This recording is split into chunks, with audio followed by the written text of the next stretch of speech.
dan selalu menyertai Rasulullah kama sajubai. Kama Rasulullah Pak Ibu, di situ beliau ada. Kama majlis Rasulullah Pak Ibu, di situ beliau ada.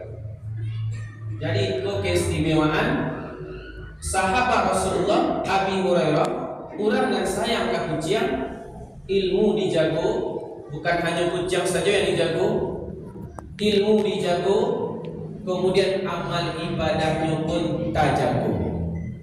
Mudah-mudahan Bapak Ibu kita mencari ini semaraknya tampe kurang menjual makanan tujang tu rami kiri kanan Bapak Ibu, rami mana. Mudah-mudahan Bapak Ibu makin banyak muncul Abi Hurairah dan sayang aku ciam, tapi tak lupa untuk menuntut ilmu dan juga tidak lupa beribadah kepada Allah. Amin. Bapak Ibu cuma berbahagia. Qala Rasulullah sallallahu alaihi wasallam. Rasul sallallahu alaihi wasallam bersabda, yang pertama, bekal yang mesti kita persiapkan di dunia supaya kematian kita husnul khotimah, dimudahkan masuk surga, man qala la ilaha illallah, siapa yang senantiasa mengucapkan kalimat la ilaha illallah. Sama-sama wak ketahui Bapak Ibu, kalimat la ilaha illallah itu adalah kalimat tauhid.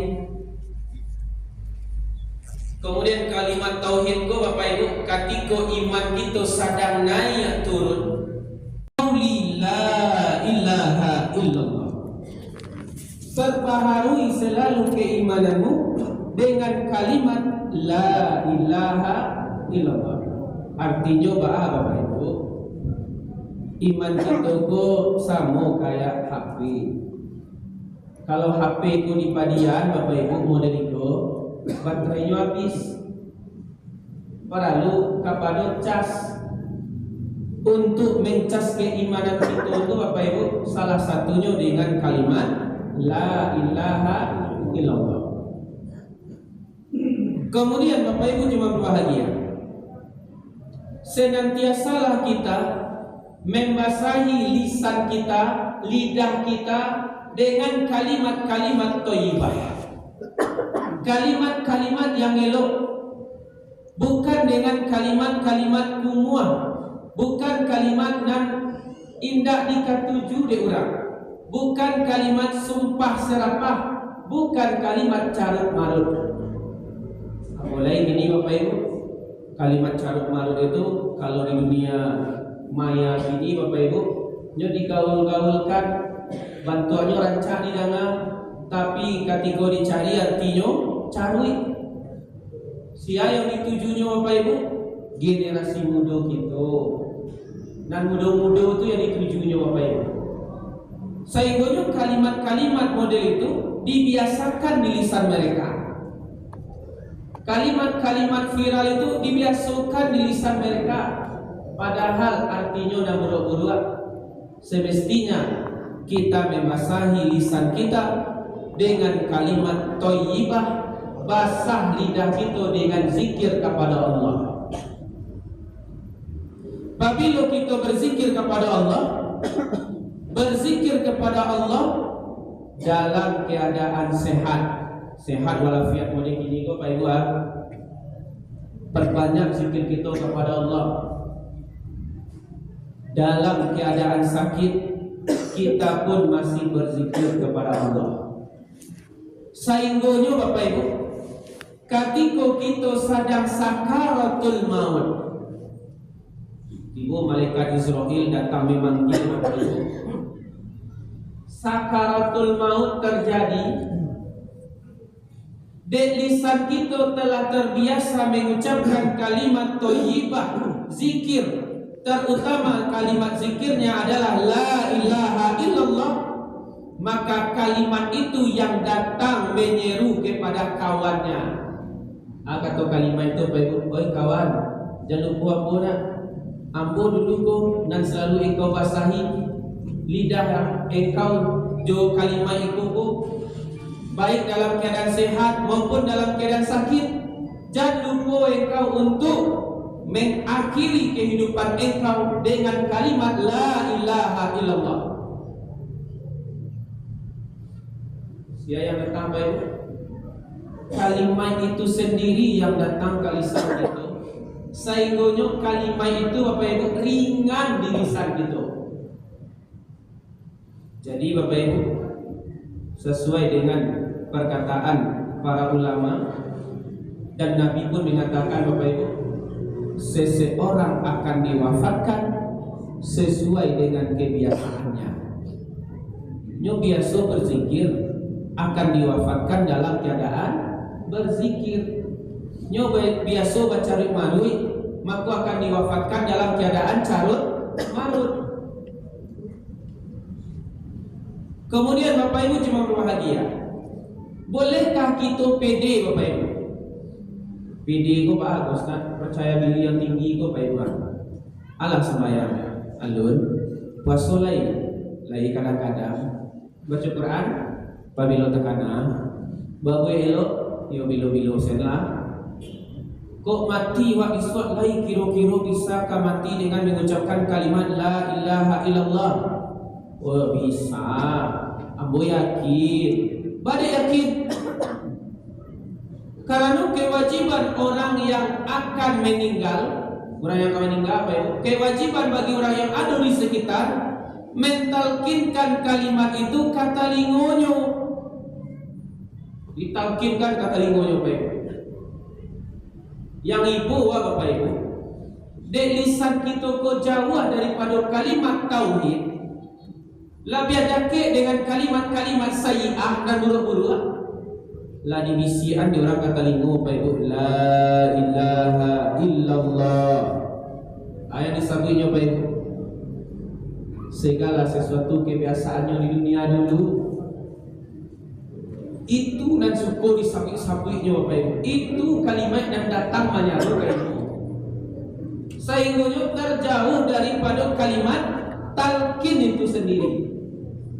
Padahal lasubali orang Bapak Ibu, lasubali orang mentalkinkan.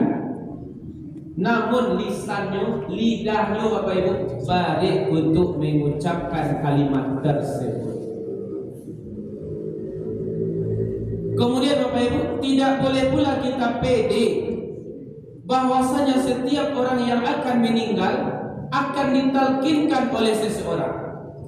Rasulullah Sallallahu Alaihi Wasallam mengatakan Bapak Ibu, kata Rasulullah, tanda-tanda datangnya hari kiamat itu kematian datang secara tiba-tiba tanpa awak sangko-sangko Bapak Ibu, langsung datang kematian. Iwak dari siko Pak Ibu ke Padang, rupanya kecelakaan, wafat langsung ditampik Bapak Ibu, wafat langsung. Kematian yang tiba-tiba seperti kecelakaan, kata Rasulullah, itu adalah tanda-tanda datangnya hari kiamat. Pesawat jatuh Bapak Ibu, isinya 200 orang meninggal sudah lama. Kan kematian tiba-tiba Bapak Ibu. Jadi tidak boleh kita pede bahwasanya awak bisa untuk mengucapkan kalimat terakhir la ilaha illallah. Basahi dulu lidah kita di dunia, karena seseorang akan diwafatkan sesuai dengan kebiasaannya. Kemudian Rasulullah melanjutkan, khutima lahu biha.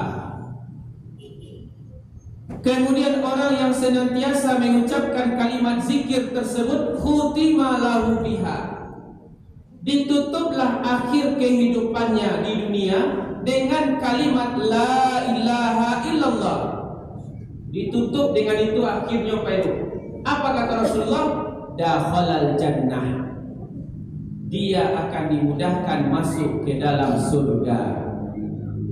Kemudian dalam hadis yang lain Rasulullah mengatakan, an Abi Hurairah radhiyallahu anhu qala as'adun nasi bi syafaati yaumal qiyamati man qala la ilaha illallah fi akhiri kalamihi. Kata Rasulullah baik, urang nan paling babangga bisua, urang nan paling bagada mati bisua, man dapik syafaat ambo, dapik syafaat ambo urang tersebut, sia yang wafat dengan kalimat la ilaha illallah di akhir kehidupannya. Di doa kita selalu kepada Allah itu, kita baik. Ya Allah, wafatkan aku dalam keadaan husnul khotimah dengan akhir kalimat la ilaha illallah. Yang pertama, siap apa bekal yang mesti kita persiapkan? Bekalnya adalah kalimat zikir la ilaha illallah.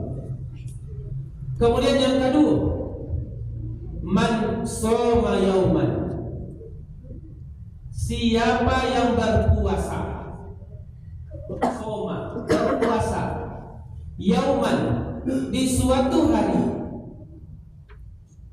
atau di suatu siang. Man shoma yauman, siapa yang berpuasa di suatu hari. Puasa Ustaz, puasa Ramadan, puasa cik bersama itu Pak Ibu. Cik bersama Pak Ibu. Kita puasa di Siko, orang di Makkah puasa, orang di Mesir puasa, orang di Afrika puasa, di Amerika puasa, lanci bersama puasa Pak Ibu. Masih ada nan bantu, masih ada nan mando-mando makan mie abui, masih ada yang mando-mando minum TS. Lanci bersama tu Pak Ibu lah. Bah kalau puasa cik surang Pak Ibu, cik Jawa Pak Ibu diorang indah. Anak puasa cik Jawa diorang indah Pak Ibu.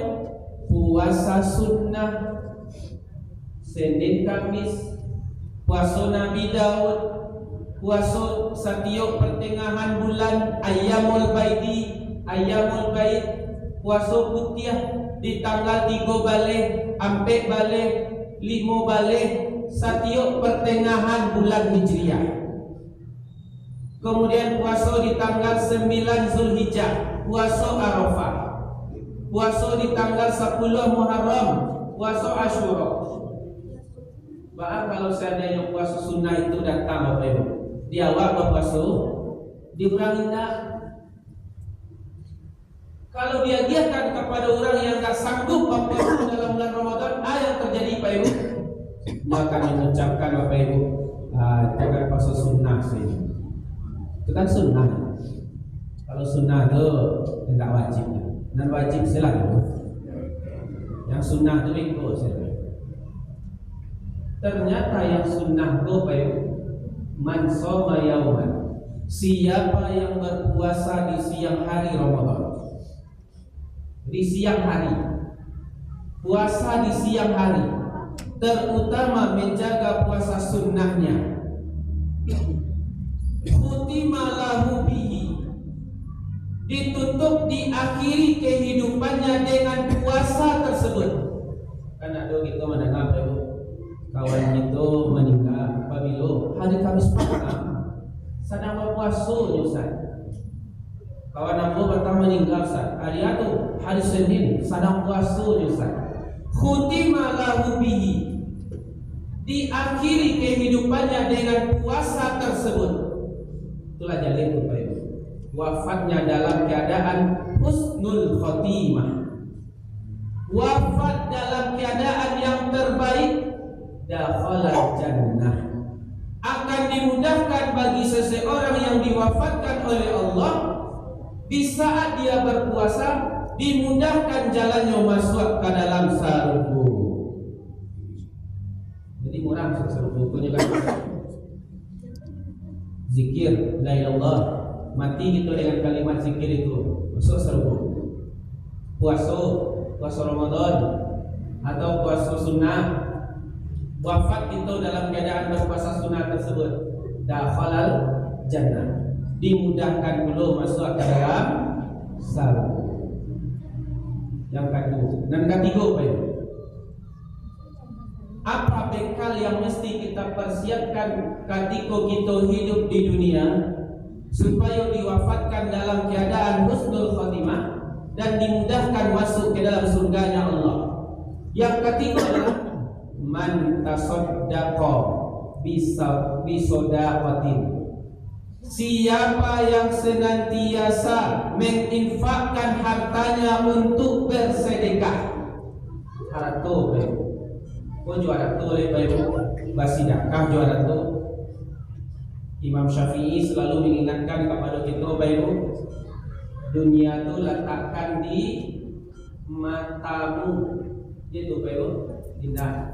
Dunia tu letakkan di,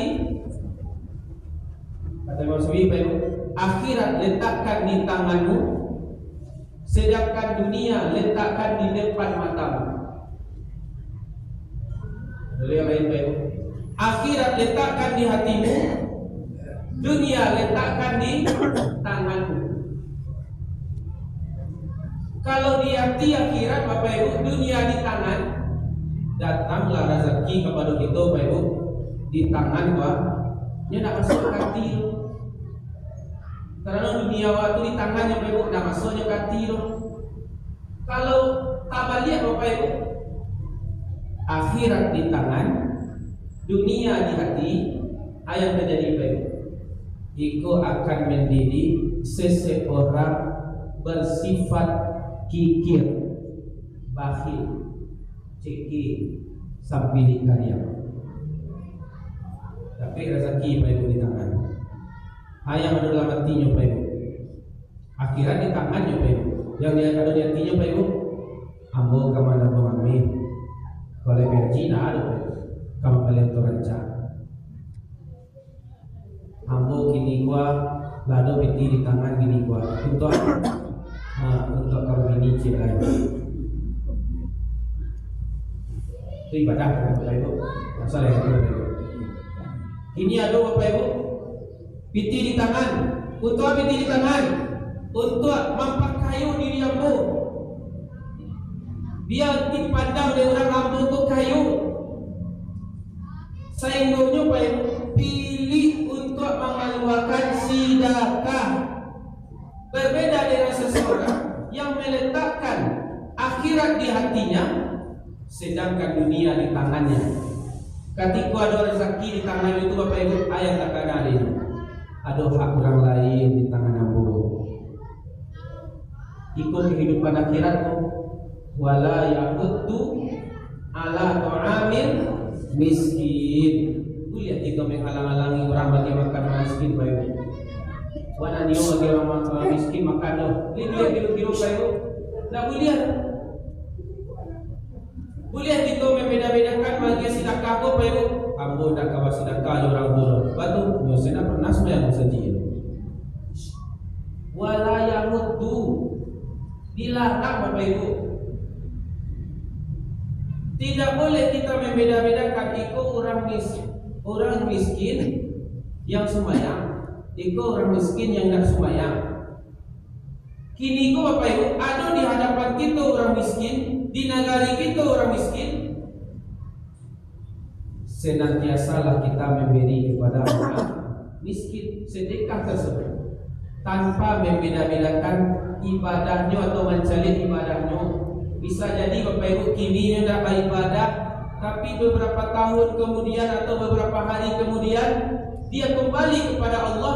Ketika kita perhatian kepada mereka, di perhatian kaum muslimin kau Bapak Ibu nampak ni Bapak Ibu dan beragi kamu kurang dalam kampung saji sebenarnya. Orang sungguh kampung saji sebenarnya, rupanya berubahnya Bapak Ibu. Seandainya Bapak Ibu di kampung kita kok ada orang yang fakir, orang yang miskin kita abaikan, pai haji gitu Bapak Ibu atau pai umroh gitu berulang kali Bapak Ibu, tidak diterima amalnya. Dari mantun Bapak Ibu, ada seseorang yang ulama dulu Bapak Ibu lama membuat binti dari perempuannya, lah dapat binti itu Bapak Ibu. Suatu ketika bini nyoko hamil, tabaun sama tetangganya. Sama tetangganya itu tabaun baik semerbak kaidong istrinya yang sana kami itu ngidam langsung baik. Akan tu video baik dah tolong mintaan sampai seketika tetangga sahabat lama mana baru. Ketika diketuk pintu rumahnya baik kata orang yang ada di rumah, makanan itu halal untuk kami, haram untuk engkau. Halal untuk kami, tapi haram untuk engkau. Bapak Ibu, sifat seorang manusia dari koko, Bapak Ibu, manusia yang mengecek dari koko, kau mesti jago, Bapak Ibu. Mesti kita jago. Kenapa demikian? Manusia itu Bapak Ibu tahu yang halal haram. Halal haram. Ikut dihalalkan untuk ambil keluarga. Kalau untuk orang hukumnya haram. Tahu Bapak Ibu? Sehingga Bapak Ibu nak ada keinginan media sesuatu yang haram kepada orang lain. Kau mesti gitu Bapak Ibu. Kadang-kadang kan Bapak Ibu kita dapat barang sesuatu yang terjadi kan Bapak Ibu kan mengumumkan tak niat. Sehingga jemaah agiaslah orang miskin sinatena mau hukuman tak niat. Kemudian dia ke orang miskin. Pitiko sifatnya Bapak Ibu masih subhat. Alun jaleh halal haramnya. Kalau yang halal Bapak Ibu, untung kita mengumumkan. Kita umumkan Bapak Ibu sianan kaya nama biti temu yang bodi. Last tahun orangnya datang Bapak Ibu, itu kalau halal. Tapi kalau ada setahun Bapak Ibu, itu masih haram. Kadang kan Bapak Ibu kita pun kan suku bahagia ketika nak milik itu Bapak Ibu. Tak punya awak Bapak Ibu, itu dermawan apa selalu. Tapi 20.000 kan Bapak Ibu, karena ya, kawan ambo dan senatua ibu apa namanya? Dia kasihan Bapak Ibu 50.000. Kita tahu asal pitiko dari mana Bapak Ibu. Yang jalih tidak berdosa Bapak Ibu. Awak yang masalah. Kewajiban bagi kita adalah mengumumkan segala sesuatu barang temuan yang kita dapatkan. Tak boleh itu mudi-mudi anak-anak ini dapat segala sesuatu baik alhamdulillah rezeki anak soleh. Dapat di jalan rezeki anak soleh. Dapat piti di jalan rezeki anak soleh. Langsung sekali Bapak Ibu rezeki anak soleh. Perkara halal dan haram sesuatu yang mesti kita jago Bapak Ibu. Seorang janda miskin Bapak Ibu, dia mengatakan kepada tetangganya, makanan itu halal untuk kami, haram untuk engkau. Akan tahu tetangganya, kok mau dariku? Untuk engkau kok bisa halal, untuk aku haram. Aku dapat pakai kudo di sini dia. Anak-anak aku lah kalitaan, aku yang kali makan, aku ambil lah itu. Iko dan aku masak. Akhirnya Bapak Ibu, ulama itu mengambil pikir yang lainnya kabur untuk pergi ke Makkah. Bapak Ibu pergi haji ke Makkah. Lama-lama ditunggu Bapak Ibu, dia angkat janda tadi. Seorang pemuda yang pergi haji ke itu Bapak Ibu, adalah mimpinya. Orang yang pergi haji di Sikuwa, pas itu ke Ka'bah dia ada Bapak Ibu. Itu juga Bapak Ibu di malaikat. Sahabatnya orang yang ada di Makkah tak ada yang diterima amal ibadah haji kecuali dia gara-gara satu orang dan satu orang tu tak lupa haji doh.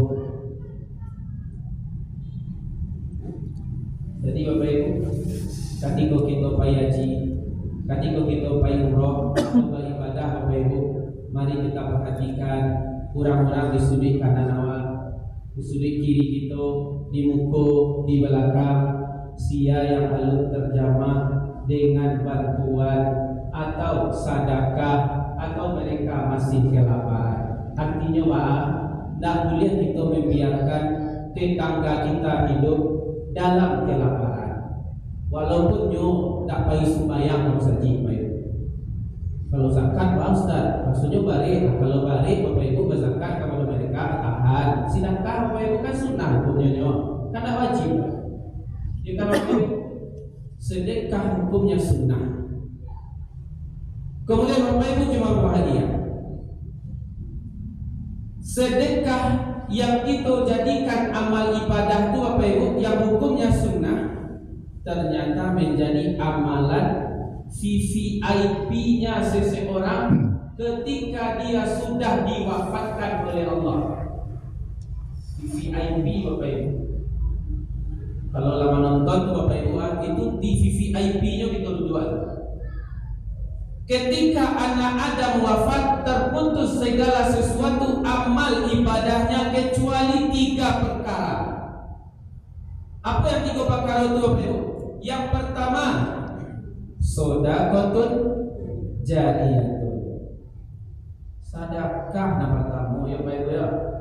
Bukan ilmu yang bermanfaat, bukan doa anak yang soleh. Sedekah jariyah itu Bapak Ibu hukumnya sunnah. Menuntut ilmu hukumnya fardu ain. Mengajarkan ilmu hukumnya fardu kifayah. Fardu Bapak Ibu. Mayang dulu Bapak Ibu, sunnah atau fardu? Ternyata yang sunnah dulu Bapak Ibu. Yang sering awak abaikan itu Bapak Ibu. Kan sunnah ya Ustaz, kan tak wajib tuh. Ternyata Bapak Ibu, yang sunnah yang kita abaikan, yang kita remehkan ketika kita diwafatkan oleh Allah, amalan VVIP-nya adalah yang sunnah dulu. Sedekahun jariyatun. Baru di tingkat nomor 2 ilmu yang bermanfaat. Itu baru yang fardu dan wajib. Itu sering mana Bapak Ibu mengabaikan perkara yang sunnah, meremehkan sesuatu yang sunnah-sunnah. Bana niyo salat tahiyatul masjid kan sunnah itu. Bana niyo salat rawatib kan sunnah itu. Kenapa engkau tidak mau salat duha? Sunnahnya. Kenapa tidak mau puasa Senin Kamis? Cuma sunnah. Jangan pernah meremehkan yang sunnah. Ternyata yang sunnah itu adalah amalan VVIP seseorang ketika dia diwafatkan. Dan ketika seseorang wafat Bapak Ibu tidak membawa amal ibadah dan soleh, dia tanya ke alam barzakh, dikuburkan Bapak Ibu, meminta balik ke dunia, amalan yang diminta Bapak Ibu. Fa'atasaddaqa, maka sungguh saya akan bersedekah. Banyak sembahyang dan wajib Bapak Ibu. Sembahyang lamu mana? Banyak lamu istinja dulu, bau doa dulu. Tanya untuk Bapak Ibu, malangkah lalu saji lamu Bapak Ibu. Itu proses. Ini untuk Bapak Ibu. Banyak zakat Ustaz. Kalau zakat itu lamu itu Bapak Ibu. Hitung dulu Bapak Ibu bara pembukuan gitu. Kemudian dikali kalau nyorang menggali 2,5%. Dihitung-hitung dulu Bapak Ibu baru keluar. Lamu mana Bapak Ibu? Apalagi kalau haji, apalagi kalau umroh, itulah mau tuh Bapak Ibu. Anak paling capek Bapak Ibu, di duitnya saja ke dunia, disampaikannya ke orang Bapak Ibu. Oh tolong sedekahkan orang tuamu kasinan. Selesai Bapak Ibu. Kemudian orang yang meninggal tuh Bapak Ibu kan jadi kapal tuh. Tolong siapkan nasi bungkus sekian nih. Menjelang meninggal Bapak Ibu, itu sedekah tuh Bapak Ibu kan. Rupanya kecelakaannya, kampanye kecelakaan, wafat Bapak Ibu. Jadi itu amalan paling capek Bapak Ibu. Papasan saja Bapak Ibu, tolong siapkan nasi bungkus sekian porsi, antaran ke asrama haji, selesai. Karena itu Bapak Ibu, itu namanya sedekah. Ba'ada sedekah yang menjadi amalan VVIP itu amal ibadah dan paling capek. Berbeda je solat dan haji, berbeda dengan zakat apalagi haji. Khutima lahu biha. Diakhirilah kehidupan seseorang dengan bersedekah tersebut. Itu sedekah itu yang meninggal Bapak Ibu. Kan ada di antara kita Bapak Ibu, sholat subuh, setiap subuh itu Bapak Ibu kita berinfak 2.000 misalnya. Setiap subuh 2.000, besok subuh 2.000 loh, besok subuh 2.000 loh. perkara yang kete lebih dicintai oleh Allah. Ahabbul amali ilallah adwamuha wa in qalla. Amalan yang paling dicintai oleh Allah adalah adwamuha, terus menerus. Satiap subuh 2000, satiap subuh 1000, satiap subuh biswa 1000, biswa celai 1000. Adwamuha wa in qalla, walaupun hitungannya segini, lebih dicintai oleh Allah daripada sekali sebulan gadang. Sekali sebulan baik ambo baik pak batang 20 juta. Apabila tu bulan yang lalu, bulan ini ada baik pak ya dulu. Allah lebih cinta, lebih suka Bapak Ibu kepada orang yang berinfak terus menerus atau beramal ibadah terus menerus walaupun nyosak kete. Biarlah sholat duhanya 2 rakaat Bapak Ibu, tapi adwa muha. Biarlah sholat tahajudnya 2 rakaat, namun dia adwa muha. Biarlah membaca Al-Qur'annya sabari 1 hari Bapak Ibu, tapi adwa muha, terus menerus. Amalan yang seperti itu lebih dicintai oleh Allah ketimbang daripada amalan besar, namun belum ada keistiqomahan untuk menjaga ibadah tersebut. Hutimalahu biha, diakhirilah kehidupannya dengan sedekah tadi. Apa kata Rasulullah? Dakhalal jannah, dimudahkan bagi orang yang wafat dalam keadaan husnul khatimah tersebut masuk ke dalam surga Allah. Jadi dari 3 amalan itu Bapak Ibu mengajarkan kepada kita bahwasanya segala sesuatu amal ibadah yang sering kita jago, keterwakilan sini Bapak Ibu yang 3, zikir dengan la ilaha illallah, puasa Senin Kamis atau puasa sunnah, kemudian sedekah Bapak Ibu, perwakilan amalan. Kalau kita punya amalan yang lain Bapak Ibu silakan dilakukan. Dan siapa yang meninggal dengan amalan-amalan sunnah dia tersebut atau amalan-amal soleh dia tersebut, khutimalahu biha, ditutup dia dengan amal solehnya tersebut, akan dimudahkan jalannya masuk ke dalam surga. Seseorang akan diwafatkan sesuai dengan perilaku dia sehari-hari, sesuai dengan kebiasaan yang dia lakukan dalam kehidupannya sehari-hari. Jadi Bapak Ibu cuma berbahagia, mari kita inginkan anak-anak itu tidak usah kita memviralkan kata-kata yang viral, yang tak jalik artinya itu Bapak Ibu, yang tak jalik langsung itu Bapak Ibu melek sedikit Bapak Ibu, kok tak jalik itu arti. Nah, tidak usah kita terlalu dekat dengan kata-kata yang tak jalik, karena kata-kata yang viral itu Bapak Ibu kebanyakannya cenderung kepada yang tidak baik. Itu Bapak Ibu cuma berbahagia yang dapat kami sampaikan. Semoga dapat kita ambil hikmahnya. Wabillahi taufiq wal hidayah. Assalamualaikum warahmatullahi wabarakatuh.